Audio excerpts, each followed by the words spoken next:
The thick forest was like a live shadow as Brad walked through the wild weeds to get to the clearing.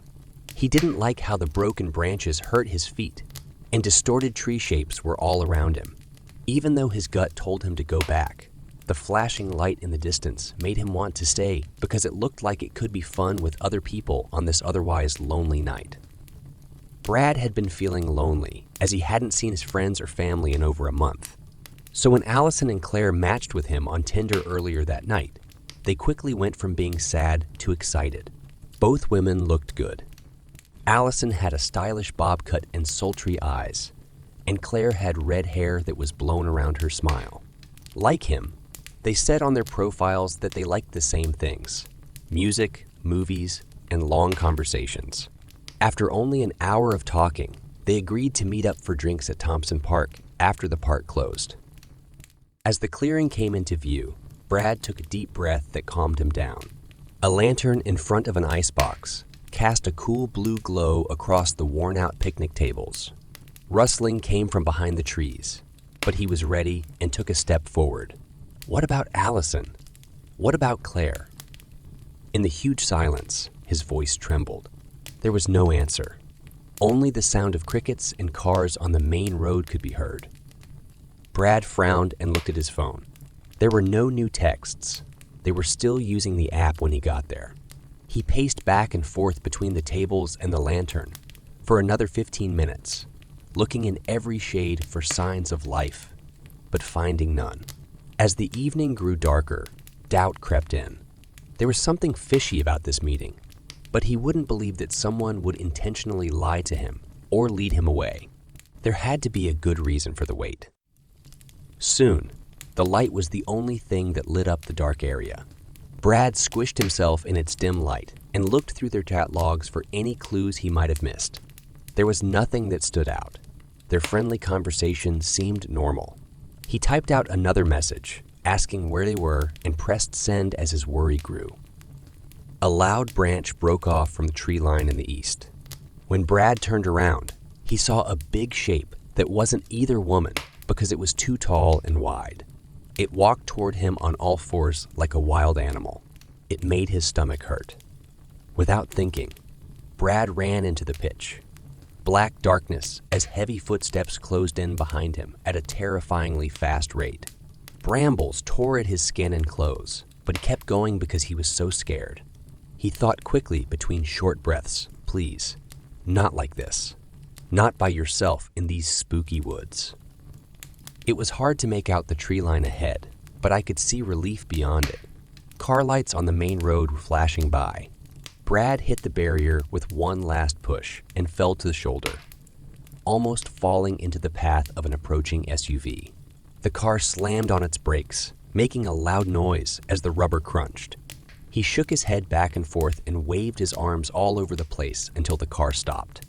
Without looking back into the pitch, black darkness, Brad ripped the passenger door open and fell into the car, where the driver and other passengers were stunned. Please, just drive, he begged between sobs of fear. Let me go, now. The SUV pulled out without a question, and Brad was quickly ensconced in its taillights, safe from the evil that was stalking Thomson Park on this late, lonely night. But as his fast heart rate calmed down and shock turned into thought, a disturbing question lingered. What kind of catfish leaves its prey to face such unknown dangers by itself? As night turned to morning, Brad stared through the window of his bedroom. After being dropped off at home, he hardly slept because vivid dreams of falling branches, grabbing him, or voices echoing in the silence kept him awake every hour. His phone stayed completely quiet, and neither Allison nor Claire answered it. A short drive away was the neighborhood police station. Brad filled out a report about the strange things that happened the night before, while holding a hot cup of strong coffee. However, the cop was patient as he took notes, but his questions showed that he was nervous. He put the cap on his pen and said, "Son, I know you were scared, but it might not be a good idea to go any further with this. These dating apps aren't always what they seem to be. It's better to move on and avoid that site." Brad just couldn't let it go. "I'm sorry, officer, but something or someone was looking for me in those woods. I need to know why and who set me up." A tired sigh. All right, let me know what happens next. In the meantime, stay safe and try not to poke around." As Brad walked back outside into the cloudy morning, he focused on the next steps that needed to be taken. It became very important to find Allison and Claire.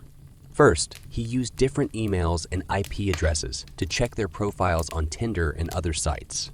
They had no digital footprints left behind, so he could not find them. It was clearly illegal or against the law to disappear totally after luring someone. The next tip came from their old social media and dating profiles. It was said that Allison worked as a stylist downtown and that Claire ran a clothes store. After doing some research, Brad found possible places for them to work and left. The stylist didn't know anything about Allison.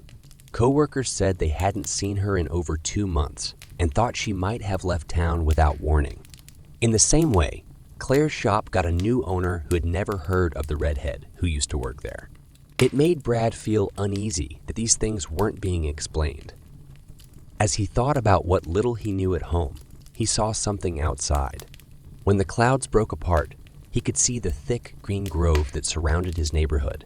It was the same forest that went all the way to Thomson Park in the distance. A thought came to mind. If whatever or whoever went into those woods to hunt was familiar enough with the area to be able to move around at night without being seen, it's possible that it went through the whole range at night. He could stake it out after dark and get a jump on anyone who was waiting. It got cool as dusk came on. Brad didn't leave with food and his trusty glasses until it was completely dark outside. He moved slowly along deer trails that kept him close to the tree line. He kept his ears open for any sounds coming from beyond the trees.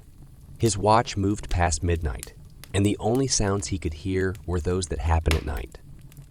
When Brad heard noise ahead, he stopped in his tracks. He was getting more and more tired. He looked through the darkness with tired eyes for the source.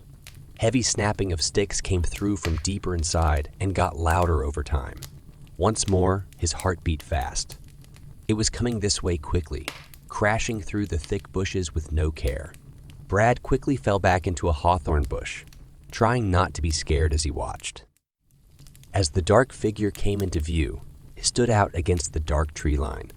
Its head was topped with huge horns, and its heaving chest let out grunts and snapping jaws. But this was not a normal animal from the woods.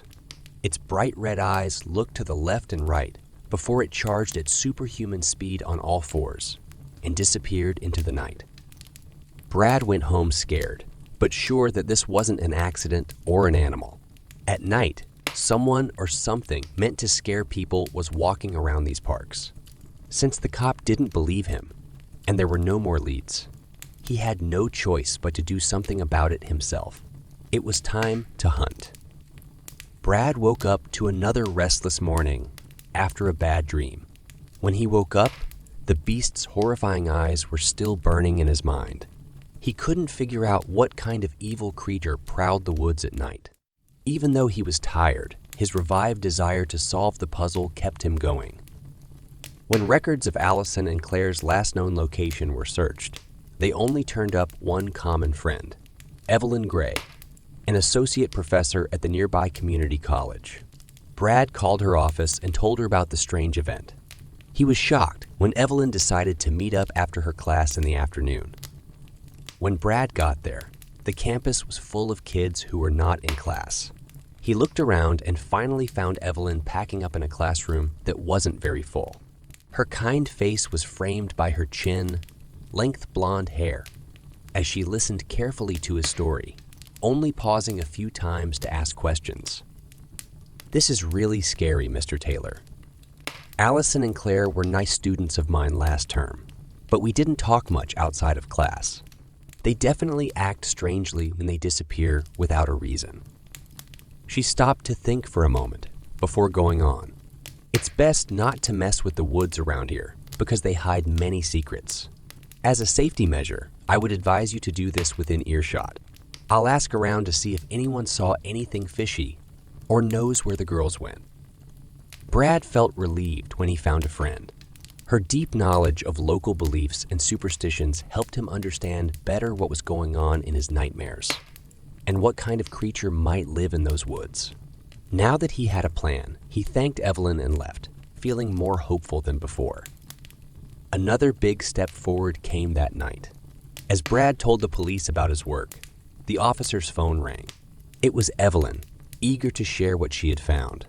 Allison and Claire got mixed up with Mac Crawford, a reclusive local who was known for having weird delusions and telling ghost stories. Sources close to her say that he took the girls into those same dangerous woods and never came back. The police officer reluctantly agreed to check into Crawford's last known location, which was a run-down hunting lodge on the edge of town. "Son, I know you mean well, but don't look into Mac right now." Hear that? Brad unwillingly agreed, but he felt tense inside because the answer seemed so close now. A few days went by with no word. Brad was getting worried, so he chose to drive by Crawford's lodge himself to check out the area. By the time they got to the overgrown dirt drive, it was already dark. A 3-story falling, apart house that looked like tomb, was hidden by fog moving through the pine trees. There was no light coming through the panes. As Brad got closer, he jumped when he saw movement next to the porch. A bent figure disappeared into the fog. He looked into the pale face and saw glowing eyes that looked wild and alien. They quickly disappeared back into the void. Brad rushed for his truck and drove off down the unnamed road, his heart racing. He was more sure than ever that Mac Crawford knew the details of this elaborate trick and what strange powers were hiding in these haunted woods. That night, Brad couldn't fall asleep because his mind was full of disturbing thoughts. Whatever was hiding in those twisted pines around Crawford's camp wasn't a person, but he had to find out what Allison, Claire, and Mac's evil plan really was before going after this dangerous secret enemy more. When dawn came, Brad made up his mind. At first, they went to the station to see how the officer's investigation was going. Once more, disappointment set in. The old house was empty, as if it had been left for a long time. No recent signs of living there or information about where the missing girls were could be found. Brad did something about it himself because he was getting more and more angry. He made some quiet inquiries that took him to an antique shop on the edge of town. Crawford was said to sometimes sell animal skins and trophies there. An old shopkeeper stated that he did business with Mac sometimes, but Mac didn't come to town very often these days. Moving in the back caught Brad's attention as they talked. A tall, skinny figure pushed back musty silk curtains and stopped in shock when they saw people. Under wild red hair and dead eyes, sunken cheeks showed a messy beard. "Mac Crawford, I presume?" Brad asked in a calm voice, meeting the man's worried look. "Let's talk. By yourself." Crawford let out a grunt before pointing to the storage room without saying a word. After one last look at the shopkeeper, who was keeping an eye on things, Brad went into the crowded room and sat down next to the unsteady guy. Crawford's hazy memories came flooding out after a lot of hard pushing. Allison and Claire were really interested in his scary stories about pale beings living in the trees. They talked him into taking them deep into the woods one night to do a procedure to get in touch with them. But in the shimmering firelight, a dark figure over 7 feet tall, with strange limbs, came out from the trees far away. It tore into the girls right in front of Crawford's eyes, and their screams resounded through the forest. As the thing moved forward and spread out into the night, he went crazy. Since then, Crawford had been living as a broken man in the woods, hiding from whatever was stalking the trees. He finally found safety in the abandoned lodge. "I'm sorry I couldn't protect them," he sobbed as he fell to his knees. "That thing is still out there, though. We need to let everyone know before it eats again." Brad got down on his knees in front of the unsteady man and put firm hands on his shaking shoulders. "Listen up, Mac. How did Allison and Claire really get hurt? The cops need to know. Could you show me exactly where this happened?" After being pushed, Crawford reluctantly accepted. His beat-up pickup truck shook as it went down winding back roads toward the edge of the state forest. Brad was determined to find the truth and put an end to the restless spirits, even if it meant facing the evil forces that were hiding in the shadows.